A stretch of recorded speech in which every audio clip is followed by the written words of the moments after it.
अस्सलामुअलैकुम वरहमतुल्लाहि वबरकातुहू। मेरे भाइयों, मैं आपको ला इलाहा इल्लल्लाह की एक फ़जीलत बताता हूँ।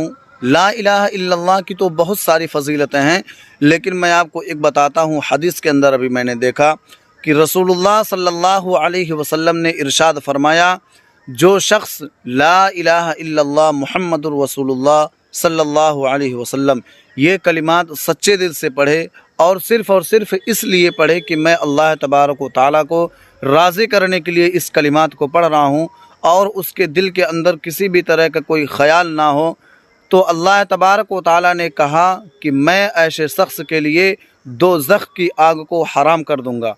जो शख्स मुझे राज़ी करने के लिए ला इलाहा इल्लल्लाह मुहम्मदुर रसूलुल्लाह ये कलिमात पढ़ेगा। ये बुखारी शरीफ की ये हदीस है, मैं आपको जो बता रहा हूँ। तो आप ला इलाहा इल्लल्लाह की ज़्यादा से ज़्यादा अमल करिए इस कलिमात।